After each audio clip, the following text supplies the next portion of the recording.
Well, good afternoon, everybody, or good morning, depending on where you are joining us from. We're happy to have you with us here today on Crushing Land. I'm Jonathan here, one of the co-founders from the Land Method, and we're happy to bring you the Crushing Land series here today. So my guest today is Mr. Dave Dinkel, who's been doing this for a long time. We'll actually let him introduce himself a little bit here in a moment. And but this is something that's been coming up a little bit here in the group lately. In fact, just a couple of days ago, somebody was asking questions about transactional funding. How do we do this? How do we double close? All of these things. And this is a huge, huge, huge thing that comes into play for us as land investors, real estate investors in general. But since we're speaking specifically about land, something that comes hugely into play, and that we want to make sure that you have the tools necessary to be able to do this. So we're going to jump right into it. So let's bring Dave on here. And Dave, thank you so much for joining us today. So before we get into transactional funding, let's just take a minute. If you just want to give us a quick synopsis of yourself, your real estate experience, your background, and your and what you've done in transactional funding, because it's pretty impressive. Well, I did a number of things in my life. I started out of college as a chemical engineer. Went off to Chicago, realized very quickly that was kind of a pigeonhole dead-end job. I became a commodity broker and stockbroker, wound up owning 3 firms. And all the time I was sort of dabbling in real estate investing. And in 1975, I pretty much went full time. And I started doing private lending at that time, as well as rehabbing. And we rehabbed a lot of houses. If you said how many, I'm going to say 600 or 700 over the years. And we did that consistently for about 30 years. And along the line, I realized there's other things I can do here besides rehabbing. I can wholesale. And I started wholesaling, and typically, or literally, I should say, since probably I'm going to say 2020, we've only done wholesaling transactions. And since 2006, I sold everything in 2006. And in 2008, we came back into the market. I decided, 50% decline was pretty significant where we were. And it was probably a time to come back in. So we came back in. And since then, I predominantly now do transactional funding, not hard money lending. And also occasionally I'll take on a student or so, but that's what it's been. I've done over 10,000 closed transactions, and I've been in the business 47 years. So a long time.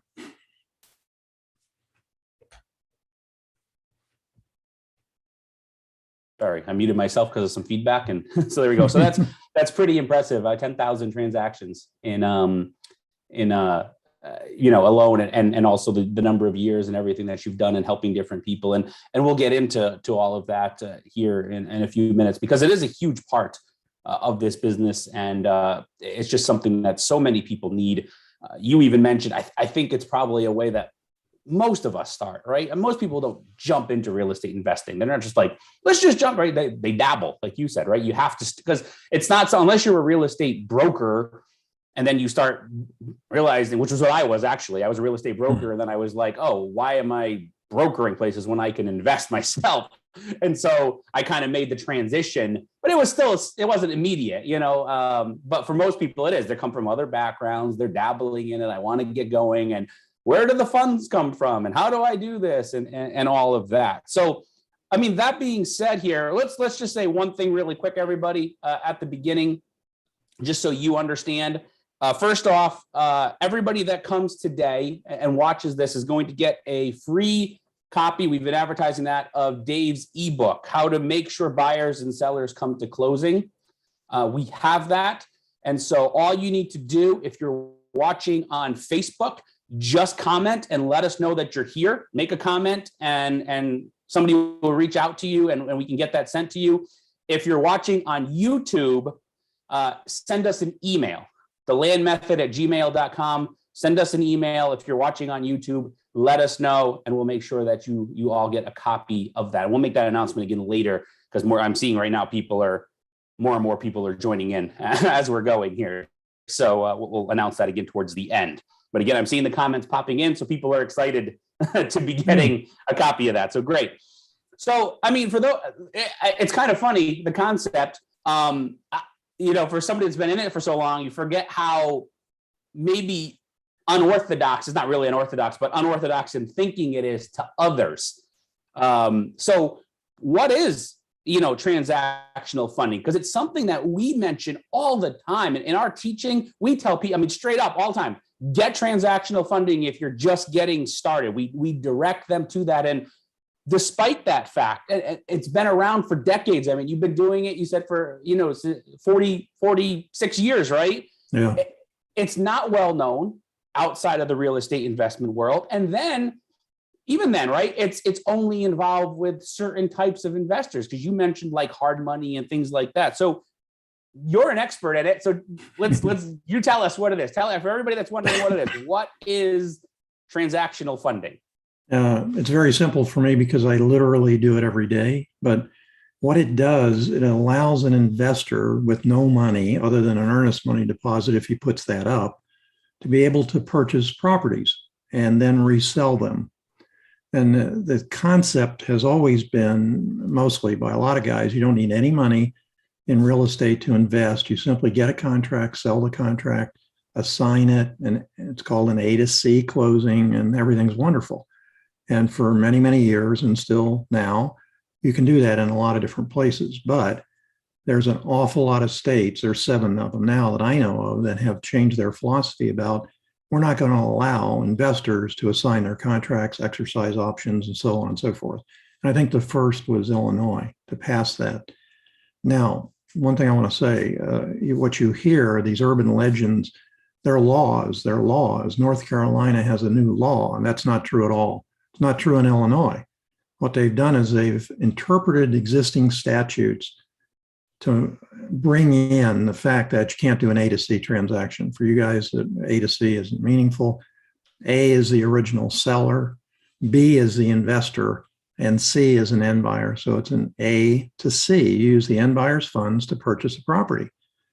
And in North Carolina, for example, I just saw a new video. The sky's collapsing, new law in North Carolina. It's not a law. It's actually the Bar Association opinion. And if you just read it, it says in the first paragraph, we think it's a conflict of interest for the original seller to have his property purchased by the end buyer and an investor to make money in between. No A to C transactions. So what's happened? You get attorneys that read that and they say, oh my God, the sky's falling. I just had one 2 days ago where the investor called up, he's supposed to have a closing today. And he said, my attorney said we can close it, but we have to wait 2 or 3 days. He's not sure how long he has to wait to close the B to C, or the second leg. And I said to him, this is simple. I'm not closing the B to C leg later. That's called extended transactional funding. And what happens is the end buyer doesn't close. Then what happens? I put up 100% of the money as your funding partner to purchase the property for you. Then your end buyer doesn't close. What are my options? I have to foreclose to get my money back in too many cases. Most transactional funders, all of them that I know of, have stopped doing extended transactional funding years ago because effectively it's a hard money loan at 100%. So when I hear these things, and oftentimes it comes from a listing agent or something, I say to the investor, ask them to send a copy of the statute. And when you ask for that, typically you get the same thing. And it's not the statute, it's an interpretation of the statute. So in all those states, Illinois, Ohio, Oklahoma, North Carolina, I'm hearing Texas now and some others, as long as you do an A to B closing, I fund it. I'm your funding partner. It's not a hard money loan. And then you do a B to C closing, you're okay. Now, what tends to happen is if you get unknowledgeable closing agents, what they say is, I can't do an A to B without recording the deed before I do the B to C. Now, that's their in-house regulation, because think about it. When you do your purchase and sale, when you sell it, you sign a deed. So that's the deed they're talking about. or the deed from the original seller to you is the one they're talking about first of all. Then you sign a deed to your end buyer. So you have two deeds that need to be recorded that show ownership. So if you have the same closing agent on the same day, what they do is they send in the first one and send in the second one. They're both recorded back to back. The issues why you would use double closings and transactional funding is the seller will not allow you to assign the contract. They don't say to you, well, you can't resell it for more of a profit, because with double closings, they won't know you're doing that. The state may say you can't do that, and no A to Cs for assignments. The end buyer may say, oh, Dave, by the way, you're a pig. You made an ungodly amount of profit on this transaction, and it may be $4,000. It's all in the mind of the beholder. So those are some of the reasons I have to laugh, because I see that too often. For example, I have two closings today. I get the calls yesterday. The investor got to the closing table, and oh, by the way, the closing agent for the first time said, where's the money? You didn't wire it in. And he says, well, my end buyer wired it in. They said, oh, that's good for your end buyer, but you have to close the A to B. Where's your money? And what do? They get on the phone, call Dave and say, can you help me? And ironically, I can. Now, things have to fall into place. I have to know the closing agent. I have to see the closing, all kinds of stuff, because remember, I have 100% of the funds at risk. And fraud is rampant, literally, in the real estate business, as well as in the industry. So you have to be careful. You have to be careful who you're dealing with. The biggest source of fraud for us as investors on the front line is that person coming to us is not who they say they are. It's easy to get a false passport, IDs, driver's license, probably can get them online anymore. So that even though they say they're who they say they are, it may not be. So that's why you want to do a closing where you actually get title insurance, because if something hits the fan, they're going to come back and sue everybody, broadnet, the attorneys for the end buyer that says, by the way, I paid this money and it's not your house to sell. So be careful out there. Be careful. So transactional funding is when you have to do a double closing because of the size of your profit, or it's not allowed. I'm your funding partner. Yeah, it's interesting, some of the stuff you brought out. We can go back a little bit on it. First off, that statute that you mentioned, or the interpretations, or whatever you want to call them, it is popping up more and more. Illinois was the first, to my knowledge, too. And it is starting to go into more and more areas. One nice loophole for us, I will say, as land investors, is land is excluded in a lot of states. Strangely enough, North Carolina being one of them. I live in North Carolina. I do a lot of deals here. My attorney basically, and I got a great investor-friendly attorney, and he basically was like, well, they're saying this now. It's not really a law. It was exactly what you said. It's an interpretation. I think they're wrong, but it's going down. But he's like, but they excluded land. So it was like, he's like, oh, I'm like, okay. And I've heard that in other states too. So that's a nice advantage for us there with that as it's going along. The other thing that you talked about there that's interesting is not just doing an assignment, even if you can.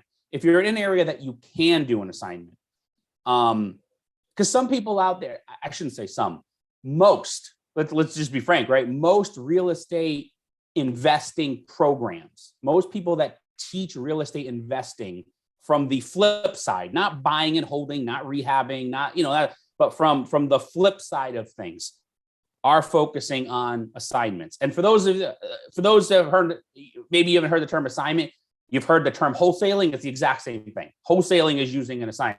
So, we don't teach that. I do over 100 transactions a year myself. I hardly do any assignments. It's funny. I just did one. The check came in yesterday, but it was because it was with a builder. It was in an HOA, high level HOA fees, a couple grand a year, totally insane. And I knew who I was dealing with, and it wasn't a huge margin. And again, even with it, it was because it was a builder, and he understood. When you're depending on who your clientele is, your end buyer, it's like they don't care because that's not where they're making their money. They're good with the number. But generally speaking, I don't do assignments. So it goes back to what you were talking about. Beside the rules and the regulations that may be in place, may or may not, or opinions or whatever, there's numerous other reasons, right, not to do assignments. Like you said, I mean, you don't want to get your seller upset. You don't want to get your buyer upset because somebody's going to see it. People don't seem to understand that, right? Because if you go right from A to C, and because now people, when you're wholesaling, that C buyer, that ultimate buyer is taking over that contract for a fee. So that money that you're making has to show up somewhere. The attorney can't just hide it, right? It's not like, oh, let's just cut a $10,000 check to whatever the number is, It has to show up. So somebody's going to see it. And you've probably seen this more than me. I had this happen in houses years ago. You probably have, but how often is it you're sitting at the closing table, or now it's virtual, and they get their documents in, and there it is. There's their closing statement in hand. And it's like, well, what's that number? And now it's time to play the game, right? Renegotiate or back out. I mean, how often do you see that kind of situation come up? Or I've heard, maybe because you're doing transactional funding, but because people chose an assignment and somebody was unhappy with it. Well, let me break it into two groups. The average new investor, it's his first deal, second deal. I see a lot of those. I would say that happens, the renegotiation happens probably 80 or 85% of the time. Wow, I wouldn't have guessed that high. That's crazy. Yeah, well, because his buyer is another wholesaler. It's typically not a rehabber. He goes out and builds a buyer's list of wholesalers. They know what they're doing. Mm-hmm. But here, I think for the other side, the other 20% of the guys that actually are sophisticated and doing it, that doesn't happen very much. They'll take the earnest money deposit, resell it. They have a good buyer's list. But I think the other metric, so to speak, is when I do transactional fundings and I see them come in, I say to the investor, look, if you hit a roadblock of any kind, don't answer that question. Call me first and let me walk you through it. And whatever you do, don't use the word assignment to anyone involved.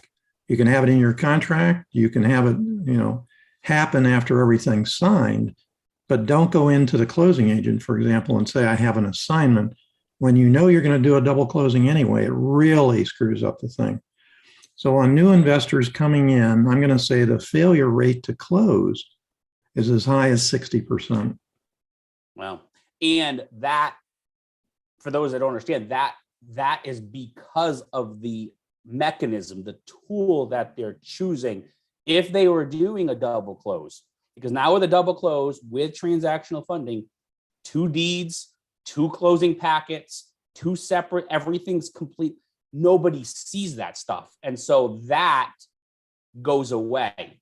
Anytime that we've double closed, I just double closed one literally yesterday. I bought it and I double closed it with the attorney. Now I have the capital, so I didn't need transactional funding, but I was making like $13,000 on it. I wasn't letting, and I only bought it for like $3,000. So it's like to go from 3 to 16, I was going to have an upset seller. Nobody saw it, right? Everybody's out of the picture. So nobody knows what the other side's doing with that. Whereas, like you said, it might have blown up if somebody saw $13,000 or 12 something after closing fees, freak out, right? But when they don't see it, and buy, the seller's happy with their money, the buyer got their, is happy with their price, nobody cares. It's the things that make them mad is you, greedy investor in the middle. They don't understand the work that we're putting into it, right? All the time and effort that we did to work on different things, and that doesn't matter. They're just, you're a greedy investor. So that's why we do not teach assignments, especially with land. With houses, it's a little different in some cases, because a lot of these wholesalers are getting properties under contract for $100,000 and they're flipping them for $110,000, $115,000, right? It's a pretty small margin.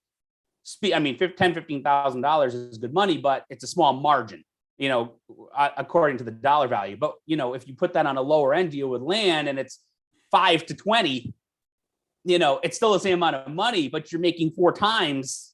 You get people upset with you, and so that's where we don't get in. That's why we say get double close most and get transactional funding if you need it. So that being said, then, I mean, let's back up one question here, because I know people teach this too, but even if you're doing this, why not just use the ultimate buyer's money, the C buyer? Why not do two separate transactions, just take their money and use it? Okay, this is up to the closing agent, because the closing agent has to account for his escrow account. And when he gets audited, the auditor pulls the file and says, okay, let me see all the documents here. And by the way, let me see the escrow account where the investor B's funds came in and the investor C's funds came in. And if they don't match, then oftentimes the title company does not allow those. They will say, you can't do this, and we're going to take your ability to write title. And I've seen that happen. But you have to be, and again, I have to say this. I was in another state and I went to a RIA meeting. And at the RIA meeting, they have an attorney, and I'm going to say he or she. I won't tell you what sex they were because you may figure that out eventually. But nonetheless, they did all the closings for everybody, and they only did assignments. So I said to them, don't you ever do any double closings where you have larger profits so the seller won't allow it? And he or she said to me, no. I said, what do you mean, no? No. And by the way, and she says to me, by the way, it's not actually legal to use the end buyer's funds with my title company or in this state. I said, are you telling me you're defrauding the title company? She said, yeah, I don't care. They're not going to catch me. So unlike some other closing agents, they have software that masks where in fact the escrow funds are or where they came from in their escrow account. And some title companies issue 4 closing statements. So they mask this whole thing. But what I have seen happen is what's called a deed rescission, where an end buyer comes in and says, I'm not doing that. If I had known that, I wouldn't have done the transaction. They sue everybody and they get a deed rescission. They ultimately negotiate a better price. So there are attorneys who will say to you, or closing agents, I don't have a problem with them, I'll do them. And until the stuff hits the fan, you're going to get away with it. And when it hits the fan, it could be very costly. Yeah. So, and I'm not saying you need to do a double closing on every deal. It's not feasible. Some of those, unfortunately, I see people come to me for double closings because they find out they have to. And they get a property under contract for $400,000. They're selling it for $410,000. And I say to them, it's not going to work. Even if you didn't have to pay me for a double closing, the closing cost, you may walk away with $500 or $1,000. The likelihood is you may not even make that. They just don't get it. They don't understand it because they've been ingrained with just assign it. Whatever it is, you make money. Now, that's true if you get away with the assignment. And is $10,000 a lot of money on a $400,000 deal? No, but if the closing agent won't allow it, which they shouldn't, it's not going to happen. So I'm saying this to you guys, don't set yourself up for failure. If you're going to a closing agent you haven't been referred to, don't ask if they're going to do assignments. Ask if they'll do double closings to begin with. And once you get in there and you know they're investor friendly, then bring up the fact, and I've had this happen to me, where it was expensive, and I said, go and ask them if you just can't do an assignment because you're not going to make any money. And I'll tell you where it happens most frequently is with iBuyers and hedge funds.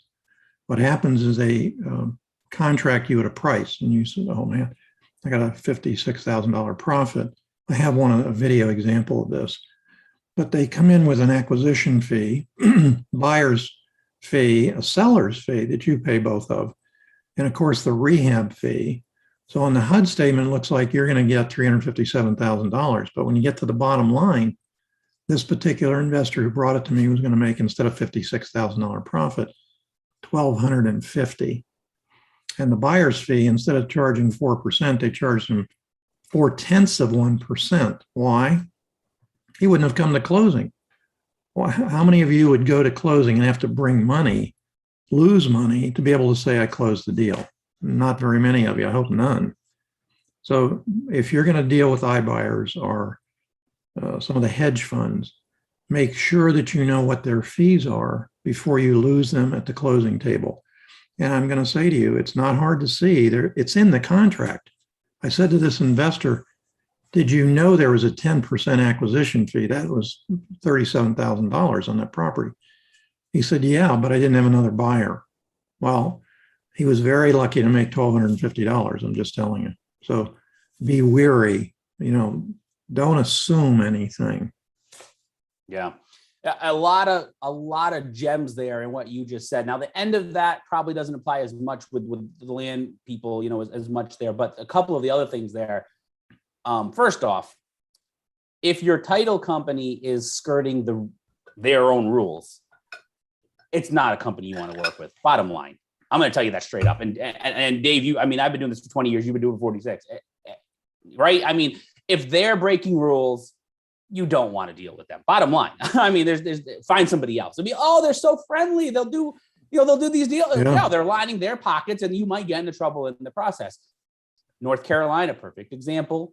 There was an attorney here that was doing and using end buyers' money for things, which is legal. It's not illegal. It's frowned upon, but it's legal.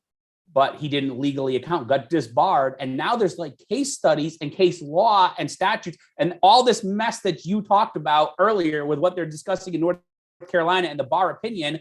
I had two other attorneys, actually real estate attorneys in the state, tell me it came because of him, because he was one of the biggest real estate attorneys in the state. So that being said, that's where you want to use some caution there. And I'll say straight out, less and less and less and less people, title companies especially, less and less title companies are willing to use the end buyer's money to fund two transactions. They'll do an assignment with the end buyer's money, but they're not going to use it to fund two separate transactions. Attorneys have a little bit more leeway if you're in an attorney state, but even them, they're very cautious. And for everything you just said. Now, there's ways around that where we'll talk about that a little bit as we're going along, where we've had our purchase money go in after the buyer's purchase money's there. The attorney calls me up and says, hey, their wires here, send yours.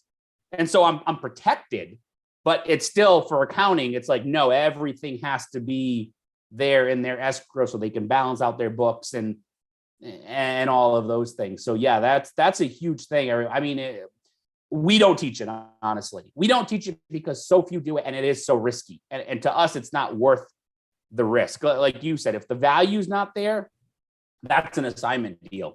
400 to 410 assignment all day long, right? I mean, you just got to find a title company that's willing to do it, or a closing company that's willing to do it. It's like there's no reason to buy and resell that for $10,000. That's a straight up, but you got to look at the numbers and go along with that. So, the double close is definitely the way to go, and you have to be able to explain that. That's the other thing we say. People don't explain it right. That's the problem, I think. We as investors don't explain it right. It's two separate transactions. I just want them done back to back, same day, same time. It's like separate funding, separate closing statements, separate deeds, separate title, everything. But, just be done at the same time. And when you explain it like that, the investor friendly one, oh yeah, no problem. Some of them just say no still. In fact, I had one in the town where I live. I was working with him on a deal, and he says, I get what you're doing. I have no problem with it. It's completely legal, but I don't do it. He's like, I want a couple of days in between. He's like, just my personal feeling. He's like, and then he said, but go talk to these guys. He says, they're great with that kind of stuff. He's like, I'm the mom and pop, just buy and sell a house, working with realtors type guy. He's like, these are the investors. So he was very forthcoming, very candid with me. It was very honest. It was nice, but it just helps. So that's where you got to pick up the phone and you got to make some calls to different people and find out who you're willing to, who's willing to work with you in those situations. So one thing, let me just mention this quickly. One thing I have seen is the investor gets close to the closing table and they realize that they have to use the end buyer's funds. And they say, I called my title company, and the title, my contact there says it's okay, but there is two disclosures that have to be signed. One's with the original seller, and it says, Dave Dinkel is buying this property and he's reselling it for a profit of this much money, and you have to prove it.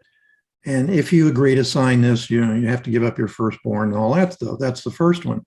The second document from the end buyer says, Dave Dinkel's buying this property, and you have to be aware he's making this much profit, which I don't care how much it is. It looks like a hell of a lot more if you have to sign a non-disclosure agreement, so to speak. So don't set yourself up for failure with some of these things. Find out this stuff first. Yeah, we don't work with companies that allow that. And that's a true point. I've had people come be like, they dropped this document on me. And it's like, that's why we teach you have these conversations up front. It's like, even if you don't have deals yet, Right. if you're just starting, if you know where you're going to be working, get on the phone and find the people that will, that it makes sense with, because it's like, it's so much easier to handle this when it's not a stressful situation, because you're not stressed out yet. You're just looking, right? But if it's all of a sudden the money's there and the checks are coming in and you're about to make X and all of a sudden there's this random document, it freaks you out and you're like, now you're scared. And so, yeah, have those conversations in advance, definitely. So, we've talked about transactional funding. You've mentioned a couple other terms. You've talked about hard money. You've talked about private money. So, I mean, just for everybody out there that doesn't maybe understand, what's the difference? What's the difference between those things? Well, big difference. Historically, the way gurus have taught to raise money is to raise private money. That means to go to friends, family members, have a seminar where people come in, excuse me, and they're effectively lending you mattress money or CD money or maybe IRA money or 401k. They're unfamiliar with the lending standards. It's private money. And what happens typically is they will do those loans and they're really happy with 6% or maybe 8%. And then they get into it and say, well, I have some more money and let me look at what this looks like. Pretty soon they're hard money lenders with the cloak of invisibility of, I'm a private lender, I lend my own money. So because they lend their own money doesn't make them a private lender. I'm a private lender because I only loan my own money. But if I'm lending money for a hard money loan, I'm a hard money lender. So the boundary between what is soft money, I'm going to call it, and hard money has been blurred. If you Google private lenders, you're going to see all kinds of hard money lenders come up and they say, well, gee whiz, it's my money, it's private money. So if you're thinking that I can go and get these lenders that don't really understand what the business is, and they're going to loan to me without any points up front, with maybe I don't have to put any money down, yeah, you can do that. They're going to be friends or family members. And if you say to yourself, I don't have any friends like that, you do without knowing it. And if you can get them to do one loan, they'll probably do more and put more money in. But typically what I see offered is 6% paid monthly, 8% paid as the deal is closed. And if they trust you, they'll take 8%. Or if they don't trust you, they want to see a check a month. But that's a whole different concept of, I go out to my hard money lender, there's plenty of them on every RIA vendor site, and they want 20%. It's based on my credit, based on God knows what else. And before I know it, and ironically, what bothers me the most is when I get a transactional funding, I say, is the end buyer have cash? And they say yes. What they're not saying to me is, oh yeah, it's a hard money lender who's bringing cash. Well, he has to bring cash. You can't bring monopoly money to closing. But the reality is, too often times, I see literally the day before or the day of closing, hard money lender comes back and says, we reevaluated the situation and we got another appraisal and we looked at the construction cost. You need to come in with another 5%, which can be $10,000. And not too many investors have another $10,000 and the deal collapses. It's one of the reasons it's common for collapse. Why do the hard money lenders do that? They knew in the beginning what they wanted, but they use a lure of, I have 7% money, 8%. But what do you have to do to get it? And does it actually go out that way? So again, don't shut your mind down about this is how it works. You have to say, how's it going to work for me, and be investigative. Otherwise, you'll lose deals. Yeah. A good way, I think, of people looking at hard money and private money sometimes is it's stuff that you would normally get a bank loan on that the bank won't loan on. So it's like, you've got to go somewhere else. And because of that, they're putting their interest first. And we don't recommend hard money and private loans for what we do very often. If anything, where the bigger deals come up, we tell people to JV with people. That's usually, which is basically what you said. I mean, you're talking about borrowing from family or friends or something, I mean, that's basically creating the same thing. I mean, you can give them whatever percent or whatever, but joint JV means joint venture for people that don't. So you're bringing them in basically as a partner. Not that it'd be 50-50 partner. You can create whatever number you want. I mean, it could be 2%, it could be 5%, it could be 10. It depends on how much they're doing, how much money they're putting up and things. But we did one, a year ago where we had to put up a substantial amount of money because we were doing a lot of work on the property. We were going to create more properties. And so in that case, we did a JV with somebody to put up the money, and then they're getting % of the profit because that made sense. Whereas, we could have maybe gotten a loan on it, but then we would have been paying every month instead of at the end. And so you got to just kind of look at that. So yeah, that's something and again, people ask all the time, well, what about like just getting like a pool? Because some people get those, right? They have those basically a line of credit for lack of a better term. It's not really, but it's private money where they have access to $100,000, right? And they can pull it as needed and put it back in, but that's still pricey. That's not, those companies don't do this cheap. It's a lot more difficult. So with those things basically out of the picture, then, explain transactional funding a little bit from the logistics of how it works, then what's involved in it, because it's not getting a loan and signing, it's different logistics. So how does it work? What's involved in it? Okay, I'm going to explain how it works with me. And this is the simplest in the industry. So if you go and you have to fill out documents and all kinds of things, and not what we do. Let's say Jonathan calls me and he says, I have a closing coming up and I just found out I have to double close. How does it work? I say, Jonathan, do you see my email address on my website? It happens to be my name, Dave Dinkel @gmail. He says, yes. I said, okay, here's all I need. Send me your A to B signed contract, your B to C signed contract, and the email address of the person you're working with at the closing agent.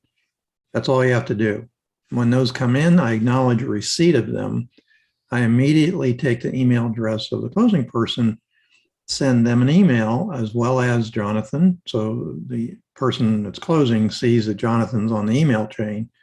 And I have a simple couple sentences. And it basically says, I've been authorized by Jonathan to close the A to B transaction. And that means the funds due from borrower. So I fund 100%. I don't care what the closing costs are. I don't care if you didn't put up your escrow deposit beforehand and now you have to put it up. As long as it's on the HUD or ALTA or settlement statement or CD or whatever they're calling their closing statement, I fund the whole thing. And then I go on to say that I get paid back off the B to C closing statement. This is the funding entity. This is my fee. My fee is 1% of the actual amount I fund plus a $50 wire fee. So if you buy a property for $100,000, you're going to pay some closing costs. You're going to get some prorations for taxes in your favor. Could have other credits. So I don't know how much I'm funding, but it could be 101,000 or it could be 97. It doesn't matter. Whatever that amount is, I get 1% of that amount and the wire fee, which is paid back on the B to C closing, the second leg. What happens if they don't close? Then everybody loses. I don't charge you a fee for it. It just happens. If you ask me, does it happen? Yeah, it happens. Actually, about 5% of the time. What changed? Actually, typically it happens 5% of the time after I've sent the money in for the A to B leg. What happened? I don't know. Any number of things can happen. The end buyer doesn't come to closing most frequently. What too often happens is the gurus teach, you go out there and you put properties, you're supposed to put them under contract so you have an equitable interest. But most of the guys don't do that. They just re-offer the property through their wholesale network and they find another buyer. So now you have an A to B, what should be a B to C, but it turns out to be an A to B, B to C, and maybe a C to D, or there's a JV squeezed in there or something. But the problem is in that daisy chain of buyers, the weakest link doesn't happen, the whole thing collapses. So it's very simple with me. With some of the other guys, you fill out a form online and you know, everything but your firstborn has to go in there. I stopped taking firstborns years ago, but I made it very simple. So literally within 5 minutes, I can tell you whether I'll fund it or not. What don't I fund? I don't fund certain purchases. Well, for example, let's say you come to me and say, I want to buy a mobile home. Okay, a mobile home is not real property. It's a vehicle. But if it's deeded into the raw land as part of the deed, it can't be pulled away legally. So if it's a same day double closing for a mobile home on a lot, not a rental lot, but on land, I fund those. And in middle Florida, around the Orlando area, there's a lot of those 1 acre lots with mobile homes on them, and they sell very well and they rent very well. Typically, if it's over $1 million, I have to figure out a lot of things because people will do almost anything for $10,000, and for millions of dollars, they'll do an awful lot of things. So the biggest transactional funding I've done was for 8.9 million, where the investor coming in wound up making 1.2 million with no money in the transaction. The biggest raw land deal I ever did, an investor came to me and he said, I have a buyer for a parcel of land, but the guy that owns it is a nutcase. He wants $3 million for this. And I said, okay, how much have you got it sold for? And he said, well, I think I've got it sold for 6 million. Well, there's no thought here. Either you have it sold or you don't have it sold. So I said to him, go back to the crazy guy and tell him, you'll give him the $3 million. You'll sign an option agreement with him. And it's only good for we said 180 days, and if I can't come up with it, then no harm, no foul. And the crazy guy signed it. And then of course he went to the end buyer and said, okay, I've got the property. And it was a change of use property, not for single family, but for business. And it was 40 acres. So we did the transaction, and he netted a lot, needless to say, 2.9. That's big. Those are opportunities though, and you have to look for them. Can they happen to you? There's no reason. The only obstacle you have is what's between your ears, as far as I'm concerned. Yeah, we teach that all the time. A lot of people when they get going want to stay small because they're just unsure. But we tell people, it doesn't take much. I call it adding a zero. It doesn't take much to add a zero as you get going. A couple of things that you chatted about there. One was so first off, one thing that we've done. I'm not going to say we don't lose end buyers. We do. That happens. Everybody has that. If anybody out there teaches that they don't lose end buyers, they're full of it. They disappear, guaranteed. 5% actually is pretty low. That's not that bad. We never have had funding though. Because the way we set it up with our title companies, our attorneys, is end buyers' money's there first. So we're not even doing anything. So in that case, money wouldn't even be sent from. It's literally like. I'm talking, unless I'm buying it straight out. Obviously, if I'm buying it straight out, that's one thing, but we're not talking about that. We're talking about double closing. I'm calling up my attorney and being like, hey, I'm ready. It's supposed to close today. As soon as you get the wire, hit me up. I'll wire you mine. Done. And at least at that point, I know everything's sitting there and it's ready to go. There's no chance of me wiring it and him wiring it back and all of that mess. So we've had situations where the end buyer doesn't show up. That does exist, like you were talking about, but we've never actually had to send money in and then lose that. We wouldn't lose it. He'd send it back, but lose the deal. Yeah. It's like nothing ever got done. It's just, okay, well, we'll start over. It's basically, let's find a new buyer. So that happens. And then when you talked about the daisy chain thing, that's, for people that are unfamiliar with that means that there's more than 3 parties. We've had a few of those over the years. And so basically what that means is you've got your A seller, the original person that signed the contract with you, and you're the B, or you could be further down the line, but usually it's A to B, and then you're selling it to C. And then like Dave said, now you're that C person is wholesaling it to somebody else, or they're doing it, things like that. So I had one transaction when I was doing houses. This was in the mid 2000s that actually had 7 different transfers on the same thing. So it was A to B, B to C, C to D, D to E, E to F, F to G, G to H. So 8 different parties, 7 transfers for 8 different parties that were moving that thing along. That was with a house during crazy times. And that's part of the reason that the collapse happened in 2008 because of nonsense like that. But we do see it a little bit, with houses where that comes up. So that's where having everything in a row. I have one example. I didn't do it, but a friend of mine did, where he owned it. He was the investor buying it from the seller. So he's buying it from the seller. and then somebody else wanted it from him, some investor. So he signed a contract to that investor, and then that investor was wholesaling it to a builder. So you had two investors in the middle. You had him buying it from the seller to, now he had the funds, so he just purchased. And then what happened was in his case, he purchased from A, and then he sold to D directly on an assignment. And then that C person made an assignment fee. It went pretty smoothly, but they don't always, right? They don't always work that way. So you mentioned your fees, which actually are pretty low, but unlike, we kind of went with the high end. But unlike houses, right, a lot of land is purchased cheap. I mean, that's it, at least in the terms of real estate. It's cheap. It's not, I mean, when we talk about thousands of dollars, it's not cheap, but in real estate terms, it's pretty cheap. So, what if somebody is only buying a property for $3,000, $5,000? What would that cost them then to give? Because they may not have it, right? They're starting out. Yeah. They may not have $3,000. They may not have $5,000 to begin with. So if they've got a deal where they're buying it for $3,000 and selling it for $15,000, but they don't have $3,000, what's their cost going to be?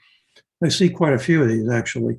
And if you ask me what price range they are, I haven't seen any less than about $4,000. And they sell for, anywhere from 10 to whatever else up. But that price range around $4,000 to $8,000 as a purchase falls under my minimum. Anything below $35,000, I have a minimum of $350 plus a $50 wire fee. There's no other charges. Some of the other guys have application fees and a $1,500 minimum, all kinds of crazy stuff. I make it very simple. $350, $50 wire fee, all in. Yeah, so $400. So. Yeah. And for those, I mean, it's funny. I've had this conversation with people. It's like, simple numbers. I mean, let's just even say $500 because of like prorations or something. So let's say $500. You're buying something for $5,000 and selling it for 15. Simple numbers, right? Now it's 55 to 15. So instead of making $10,000, you're making 9,500. But you're not putting up a penny, right? It's like you didn't put up a penny. So your return is actually infinite, right? It's like you're making $9,500 on zero invested, whereas in the other case, you may have made $10,000, but on $5,000 invested. So it's like, you got to look at things, as you're getting going and as you're building this up and as all that's happening, this is how this is growing. This is how this is working. It's a very minor cost of doing business. And it's the only way that you can do business. I think people forget that sometimes. It's like, this is how you're able to actually get going in this business and get running and get everything going, and so that's huge then. So, I mean, you talked about simplifying, what you do, you're not asking for social security number. That's huge, right? We're not pulling credit. You're not doing the credit check. People ask for 2 years tax returns. Like you said, give me your firstborn, give me a vial of blood, whatever, all this nonsense. You got to jump through hoops to get and to find out it's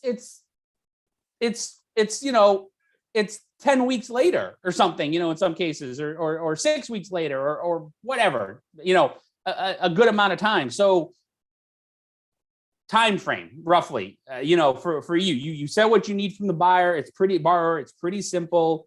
But, after they give you that information, what are they looking at as far as a time frame and being able to actually get it to closing? Okay, so there's two distinct groups. The left side, I'm going to say, I shouldn't say left or right, politically incorrect anymore. But in the people who have either done deals before, are concerned about making sure they get the money, they come to me typically 3 weeks or 4 weeks before the closing. They've got both contracts, they have the closing agent, and the closing agent starts to open escrow or run title. And that takes, it depends on the state, anywhere from 3 to 10 days. And if there's lien letters, it can take longer. But I would say that a majority of the time, they find out about me because they don't have any other choice. They're back against the wall because, oh, by the way, the closing agent wouldn't close. Or here's a typical one that kind of can mess things up dramatically for you. You sign a contract with the original seller and you choose the closing agent. Very important. So you're in control. You then write a contract to an end buyer, and he's crazy. He wants that property, full price offer. Maybe he gets in a bidding war. Everything's wonderful, except when he gets your contract, he says, I don't close with ABC title. I only close with BDF title. That's an issue. Why is that? Well, because now he's in control and you're going to have to do a double closing. So when that comes up, and oh, by the way, he doesn't want to close on the same day on Tuesday as the A to B. He wants to close on Friday because that's more convenient, or he doesn't have cash. His hard money lender won't close till then. Now, these are real serious complications, and I address every one of them every time they come up with every investor. But typically I tell them, blame it on your funding partner. Your funding partner will not close with any closing agent except this. I'm sorry, I had other offers. I thought you were the strongest offer. I'm going to have to look at the other ones. That typically 99% of the time gets it moved back. And if it doesn't, and you still want to close with that guy, then you have to go to the original seller and say, my funding partner isn't going to be back and he can't send the money until Friday, but everything's good. And you'll get an extension that way. But get it on the same day and get it with the same closing agent. Otherwise, it gets to be perilous. I'm saying that to you. Most investors won't even look at it. I look at it, but I do them very, very seldom. If you know what hen's teeth are, hens don't have teeth. It's as rare as hen's teeth. And the reason is every transactional funder gets stuck with the property when the end buyer doesn't close. And I will say this, I listen to stories every day, and too many of them probably, because I take the time to listen. These are not shysters that are coming to me and trying to take money from me. A few are, but they're real honest people that want to become investors, change their lives, and move forward. And they believe what they're hearing from somebody else, whether it's the closing agent, the other investor, the seller, it doesn't matter what it is. And in their heart and mind, they believe it's going to happen. And in the real world, the stuff hits the fan and they can't believe it, but I'm the one that has the money up. Yep. So I say this to everyone. Sellers are liars and buyers are liars. Keep that in the back of your mind. And one of the worst situations is you get a call from the seller. I changed my mind. I decided not to sell. Well, that's an issue. You have a contract. And in the good old days, frankly, I say the good old days, 30 years ago, when that happened to me, I would say, I understand, not a problem. And then my wife, I've been married 57 years, she would go look in the public record and find out that that nice little old lady that decided not to sell actually did sell it to another investor. And oftentimes for less money than I offered. Why? Initially, he offered her more money, but when they got to the closing table and she had a van outside with all her personal items, he said, we reran the numbers. They don't work for us. The most we can offer you is $10,000 less. What did she do? She wound up getting $10,000 less than me. So don't be surprised. But that's one of the reasons I wrote this text, by the way, that you can get for free. I sell it online for like $20, but it will help you. Because when a seller walks away from the closing, you have a lot of legal power if you understand what to do. And I talk about it specifically in the book. So, yep. So for those of you who joined us after, if you're watching this, like I said, if you're on YouTube watching this, send us an email at thelandmethod@gmail.com, or if you're watching it on Facebook, just make a comment and let us know that we're here, and a message will be sent to you. We have a copy of it from Dave to give you that book he talked about, Ebook, how to make sure buyers and sellers come to closing. So we'll make sure you get that sent to you in your email, but we just need to know that you're here. That's the key, to make sure that you comment on that. So, but from your perspective, because we can't control all these outside things. That happens. That's a big thing. And we've had them. We've got a seller right now that we're dealing with that just changed his mind, and it didn't change his mind. He literally, he's talk about moronic, but it was basically like, I want to sell to somebody else. No. It's like, so, we got the attorneys involved in that, and we're dealing with that. And that's a property that we've already got and buyers on, so we're set. So that's something that we're, that does come up. But from your perspective, from your time frame of how long it takes you to basically look at something and approve it and say, yes, I will do this. Because when you're talking about a traditional loan, it could take weeks, right? We want to see this paper, we want to see this, and we want this, and we want. So how long from looking at it till you're able to tell somebody, yes, I can do this, or no, I can't? 15 minutes.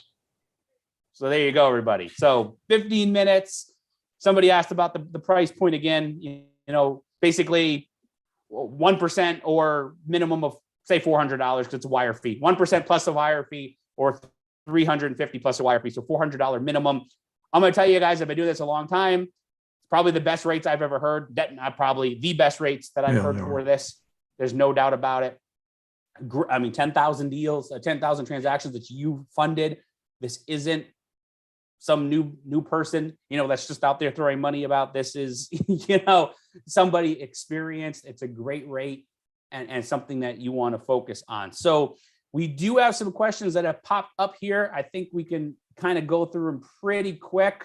One person asked, and you've touched on it, but I don't know if you do this or not. We don't have to talk about it or not, but do you at all do financing on vacant land deals that are longer terms? Do you offer financing for somebody that's holding like a month? He said a month to 6 months.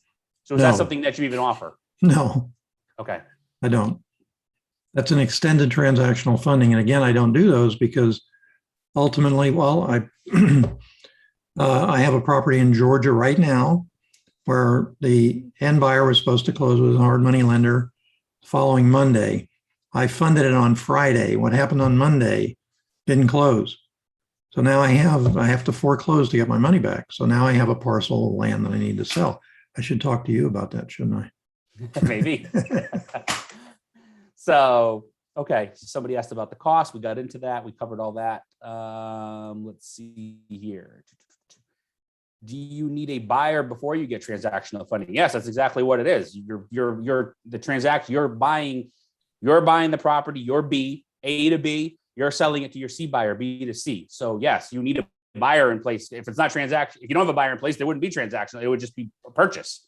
You would just be doing a straight out purchase, which, in that case, you either got to use your own capital, or if you don't have it, you got to go find money from not a transactional funder at that point. That would be, we talked about JVs or whatever works on that. So, all right, let's see.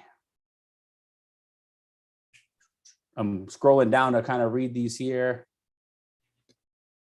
One of the things that I see very oftentimes when a new investor comes, he looks up transactional funding, he finds me, he calls and he says, I have a contract on the A to B leg. I don't have the contract on the B to C. What do I do now? What you do now is get that A to B contract into the closing agent so they can open escrow, start the title work, so you're ready to close when you do find a B to C end buyer. And what happens if you can't find a B to C end buyer? Then the title company is angry at you because they opened escrow and there's a cost in the title work and so on. Doesn't matter. Then you lose that though, because it depends on your rapport with them and how many deals. We've got that happens, but we've got an attorney we work with where we close 90 something. He doesn't care. And we tell him, we'll get a buyer. Don't worry about it. We'll get one. It's like, okay, I'll hold it. It's like, so with that, it's like, as you get going, right? They don't care. He doesn't even care. It's just like, okay, I'll put it on the back burner. It's like, because we're giving them so much business, they lose, that. So yeah, I mean, people worry about that. What happens if I don't? Well, you'll close eventually, lower your price, figure something out, make sure they get deals, all of that stuff. If you don't have an end buyer in place and you still need funding to close the deal, that's, again, we talked about that. That's getting, that's different, a lot of different ways, borrow it from a friend, family. Somebody talked about a credit card. Credit cards, you know what? I don't have a problem with credit cards if there's zero interest and you have a buyer in place, because it's you could pay it like that. But I don't recommend buying properties using a credit card if you don't know where it's going, because that all of a sudden becomes the most expensive possible loan you could get, because all of a sudden it's going to be like 19% interest or some insane thing on it. So you have to be 100% sure that your buyer is in place there, for that. Let's see here. I had an investor who went transactional to, funding to get the deal, but you sell on seller financing.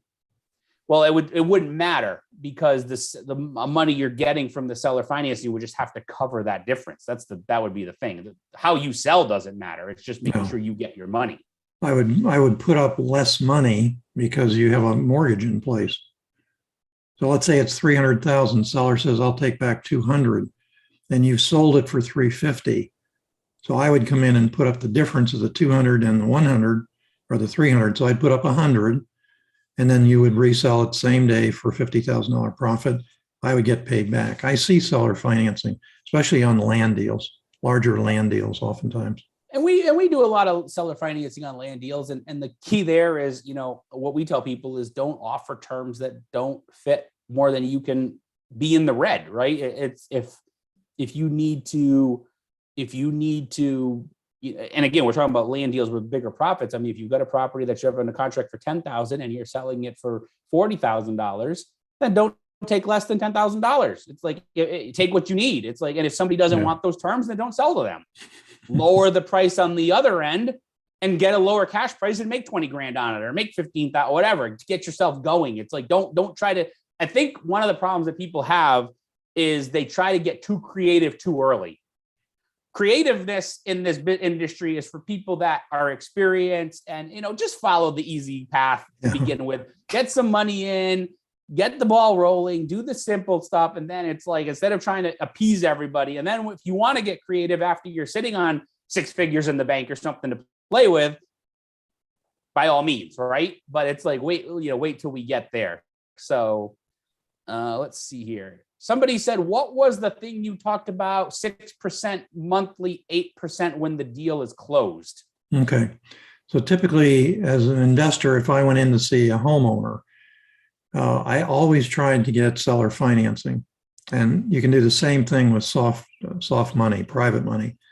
You simply say to them, to help me get it done quicker, get the project done quicker, what I'd like to do is make an offer to fund the property for me. Normally with a seller, what I'd say is, what are you going to do with the money after you get it? And they'd say, I'm going to put it in a CD. That's not a lot of competition for 6%. It never has been until many years ago. But then what I would do is say to them, okay, I have two options. I either pay you 8% when I'm done with the whole project, or I'll pay you 6% monthly, which is better for you. You're not saying, is that okay or something like that. You're saying, choose one of those two options. And as I said earlier, if they don't trust you, it's going to be 6% paid monthly. And that 6% is an annual rate divided by 12, $100,000, that's $500. But the smart guys will take the 8% if they trust you. And I've done that on purchases where I didn't want to come to closing with $300,000 or $400,000. And I said to the seller, I have something in mind on the rehab. I'd like to do seller financing and so on. And I'd give them what I call getaway money. In other words, $10,000 at closing. So they had some money in their hand. They would finance 100%. But I had it already resold for a larger profit. So I didn't have to come with the closing. But it wasn't closing timely. I couldn't do it the same day. So then it would be 2 weeks or a month or whatever else later. And in the interim, all I had to do was either defer the 8%, pay it when I sold it. And I just happened to a guy, very sophisticated investor. He owned over 200 apartment doors. And he was selling a house because his mother was going in a nursing home. And I said to him, don't touch anything in the house except the personal items. We'll clean it up, because it was a hoarder's dream. And he said, will you do that for me? And I said, absolutely, it's what we do. And by the way, what I want to do is, because I'm going to do the rehab, which he could see it needed to be done, I'd like to do owner financing. How much is her monthly nursing home amount? And he said, it's $1,200. I said, okay, for the $300,000 that I'm going to get from you, I'll pay you $1,500 a month. Well, I had it sold and closed within 30 days. And he came to closing and he said to me, that was the smartest move I've ever seen in my life. I said, well, it's kind of what we do. But it was just creative financing, and that can be there for you. But you have to have the seller understand and trust you. A lot of the deals you're going to do is because the seller did it for you, not because you had the highest price. You can't compete price-wise. There's always going to be some idiot out there that pays too much and then doesn't close. So you have to make friends. Oftentimes what I see at the closings, as I see the closings coming up with, they try and assign the contract, is the seller says, I sold this to you because I thought you were going to live in it. That's what you told me. And now you're selling it for $50,000. I'm not coming to closing. Or they walk out. So, I say to people, try and be as honest as you can. And sometimes they'll say, well, how can I tell a seller I'm going to resell the property? What I say is it's very simple. Say to the seller and put it in your contract, as a rehabber, not an investor. I never call any of my investors or students investors. Bad connotation. I say we're rehabbers or developers. And what we do is one of three things. We go ahead and rehab the property, develop the property, put up townhomes, change the neighborhood, bring it back, or we rehab it and we hold it as a rental. And if I don't have the time and money, sometimes I resell the properties. That's like, by the way, I resell the properties all the time because I don't have time or money. But at least you said to them ahead of time, I have options and you understand the options. And I was going to say something earlier about if you get into a situation where they say you said this and it's not happening, put those things in full disclosure in your contract. That's the way to do it. And it'll never come back to bite you where they say, this is what you told me. Maybe you did, but if you have it in the contract, it's clear, then you always have a case. Now, let me just preface this with having done 10,000 transactions over. I'm not a litigious person, but having been in that, I do have an attorney on staff who handles foreclosures and things for me. Why? Because it happens. It's a numbers game. If you're coming into this and saying to yourself, I have to have a land trust and a double LLC and this and that and so on and so forth, you're overthinking it and you're making it much more complicated. The probability of you being sued if you do things right is minute. You can be sued for anything by anybody, and you see that. There's crazies out there. So don't let it be a hindrance to your failing forward. Just go and try it. And when it happens, meaning you're successful, all of these things go in the back and out the back door, and you don't worry about them. I have students for 10 years that have never been sued and never had to sue anybody. Why? Because they do their homework ahead of time. That's all. Very simple. I've been, like I said, 20 years. I have never been sued, and I've threatened to sue people numerous times that aren't, but you usually get them to work with you and back down when that's a big word, right?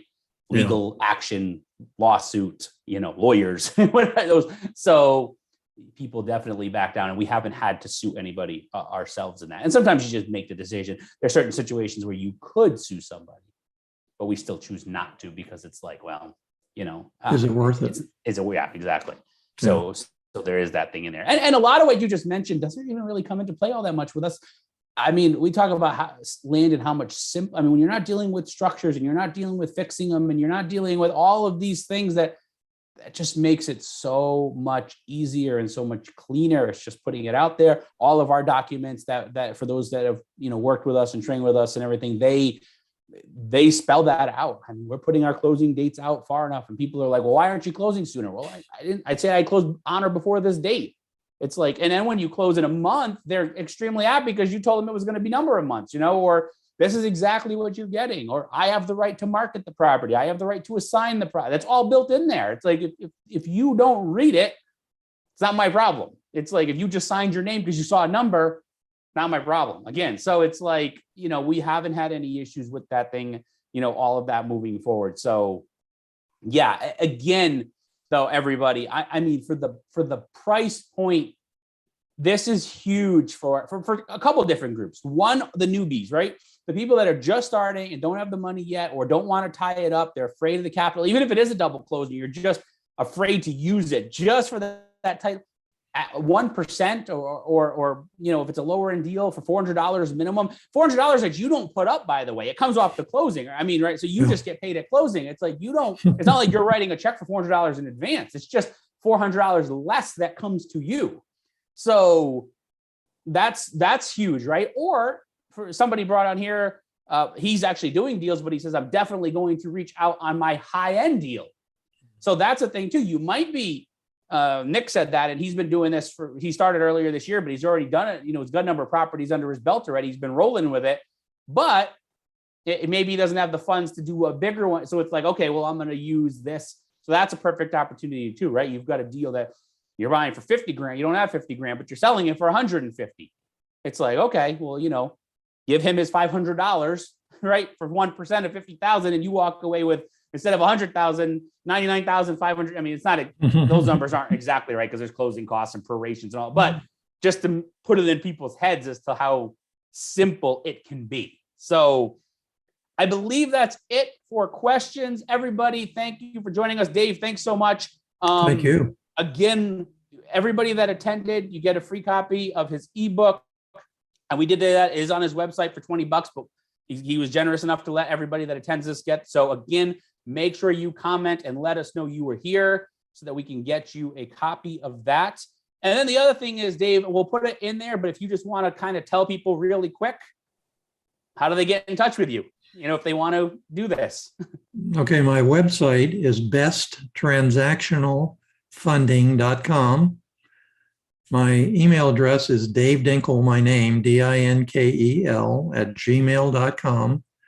And my phone number is online. It's 954-274-1003. It's my business phone, my cell phone, and I answer the phone unless I'm on talking to somebody else at the same time. So I'm on the front lines.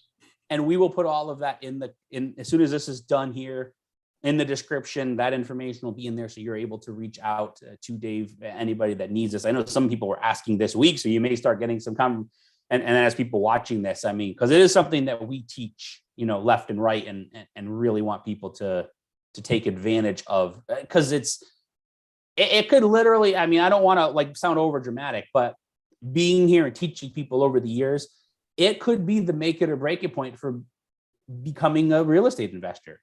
Because if you don't have the funds and you can't find them from a friend or family or something, and all of a sudden your tail's between your legs and your head's down and you're walking away, you just may give up. Yeah. I got my paycheck, I'm done.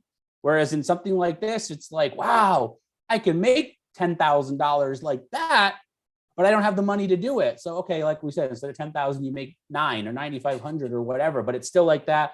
And it just gives you that momentum to get going. So again, guys, take advantage of that. We'll put all that information in there for you, because we really want to make sure that everybody's able to get going. So again, Dave, thank you so much for joining us. Thank you all the attendees. We'll get you copies of that ebook soon.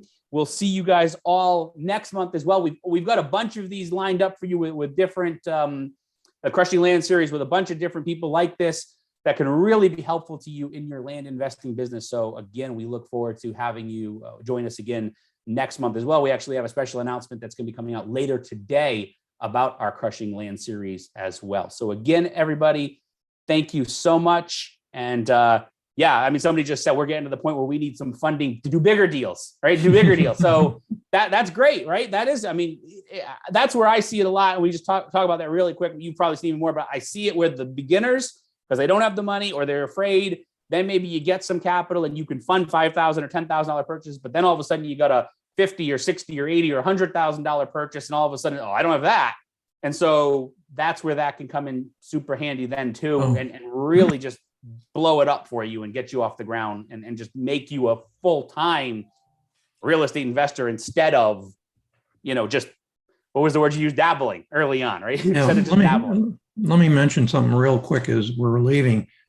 I do metrics. Remember, I'm a chemical engineer by trade, but I can tell you the number changes slightly every day because of closings. But the average closing out of 10,000 is $186,000 in change. Okay. And that comes everything in real estate. Obviously, we're going to be on the lower end because we're not dealing with houses. We're not dealing with multifamily. We're not dealing with, anything like that. But we're, and I've done large deals. I'm not going to say I've done large land deals.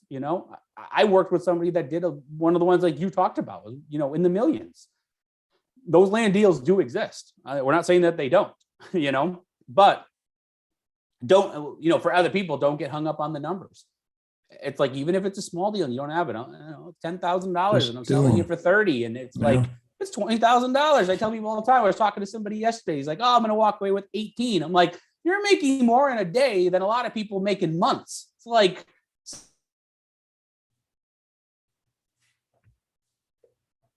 I think your internet froze.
I apologize again. Sorry, I didn't realize I was muted. So I don't know what happened there. Something just happened with Zoom, and it just kind of froze up. Zoom booted me for a second. But anyway, we were basically done. We were done. And so we again thank Dave for joining us. Everybody, feel free to reach out to him if you have needs that what he's going to be that he can help you with. And don't forget to join us again every month. We have somebody else that's here. We've talked with a probate attorney now. We've talked with an IRA person. We've talked with transactional funders, and we've got more lined up. We've got a number of these lined up already for months out for people that can really help you in different aspects of your business. And is there costs for these people? Absolutely. But is there costs up front is the thing. And the thing there is no, right? Like in all of these cases, it's something that happens at the closing. So it's something that you're working with that helps you get there. You have to, pay for their services. But again, something is better than nothing. So if you're talking about you're not making, I have an extra $500 or $1,000 tied up because of X. So what? You get the deal done, you move on, and that's where we're helping you to see how much you can do. And again, keep it simple. Don't go over crazy with this stuff, especially if you're beginning. Keep it simple and get out there, and then you can really blow up this business and really turn into a fortified land investor. So again, guys, thank you so much for joining us. That'll be the end of this for today, and we will see you guys all again the beginning of November for Crushing Land. Again, we have a special announcement coming out about that later. And again, leave a comment if you haven't already. If you're watching on Facebook, and we'll make sure that you get a copy of Dave's ebook there that we talked about. If you're watching on YouTube, then please just simply send us an email at thelandmethod@gmail.com, and we will make sure that you get a copy of it as well. So again, everybody, thank you very much. Have a great day, and we'll see you next time.